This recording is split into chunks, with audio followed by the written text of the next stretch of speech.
been working since my 14th birthday. Really, I grew up in the middle of everything, middle class America. When Mr. Obama talks about that, he's pointing right at my big white body.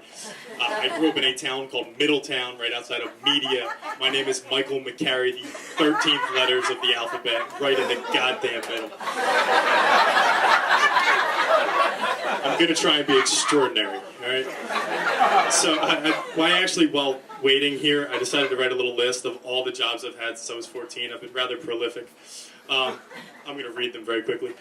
Frozen yogurt salesman, shoe salesman, inventory unloader, shoe department manager, cigar salesman, cashier, auditor, construction assistant, old folks activity creator, night gym supervisor, work study assistant, intramural director, toilet paper stacker, tampon counter, gambler, bookie, songwriter, rapper, car salesman, finance manager, booking clerk, summer camp counselor, concert promoter, freelance reporter, wood salesman, swing set installer, regional wood manager, a valet, poetry teacher, baseball coach, professional baseball player, and a career counselor.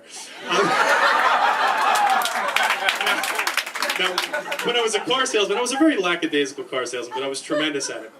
People always hire me to sell cars because I'm very homogenous looking. You can be like, he's half Jewish, half Catholic, and they'd be like, yeah, about right now. Really not anything, but it just, you can kind of pin anything on me, and I'm loquacious as a televangelist, and I have the morals of like Hugo Chavez. So I make a great car salesman, but I'm always late to work, and like I'm not very punctual, and I don't really try too hard. And I always sold like 23 cars a month or whatever, post-Katrina, which was okay, but not the best, because I was 22 years old, I wasn't looking to make a ton of money.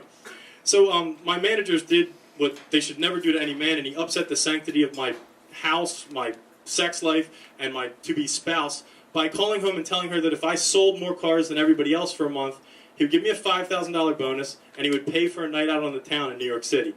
I sold 48 cars that month. And I sold 48 cars, it's still a Pennsylvania state record.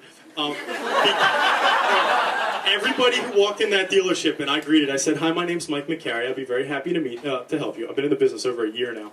And I go, it's my first week on the job and I really don't know everything. So if you have any questions that I can't answer, I'd be happy to find somebody who does. But for right now, I'd really just help you get the best deal in this automobile and make you a happy customer. Every stupid Mr. and Mrs. Smith 45 minutes later got clunked over the head for $3,000 extra and they needed to spend, and I walked out with a $5,000 bonus check. While on the night out on the town in New York City, I'm a terrible person. I took money from the restaurant. I'm awful. While out on the town in New York City, I got really drunk and had one of those, because like my girlfriend was like withholding sex if I didn't sell cars and stuff. Like it was a terrible situation. Like I had to work. Like, God damn it, what are you doing to me? And so on the town, I had one of those fuck the man moments where I drank too much wine at the bar or whatever we were drinking, and I threw my credit card in the fire at the bar, and I called up on my company self and my boss, like, yeah, fuck you guys, I'm in New York, and I got fired on Monday. It's the only job on that list that I've gotten fired for. So the girlfriend's like, you gotta find a job, quick. And I look in the paper, and I'm still in my fuck the man mode, and I find a job that says do-it-yourself catering. And I'm like, this is very interesting.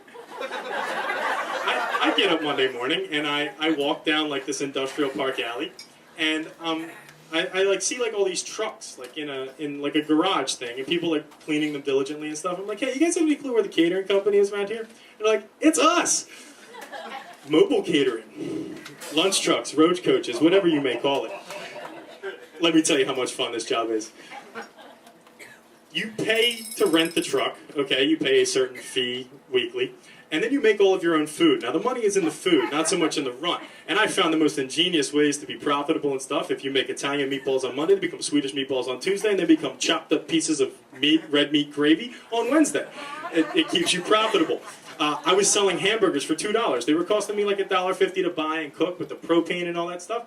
I figured I'd just go to McDonald's and I'd buy burgers for $1, switch the top bun, reheat them for another day or so, and then I'd check them out to the public at $2.25 at 110% profit. It's your freaking ching.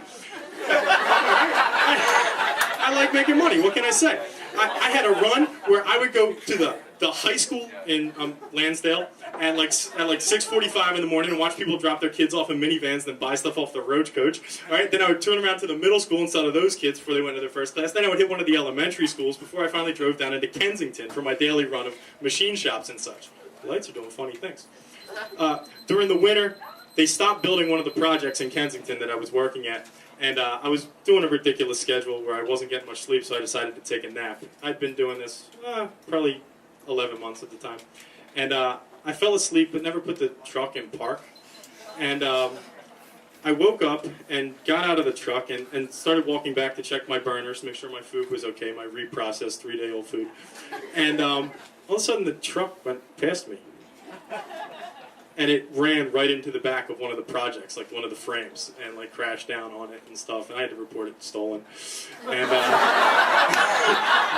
I quit that job the next day just because there was way too much evidence that it was my fault. So that was my odd job, lunch trucks.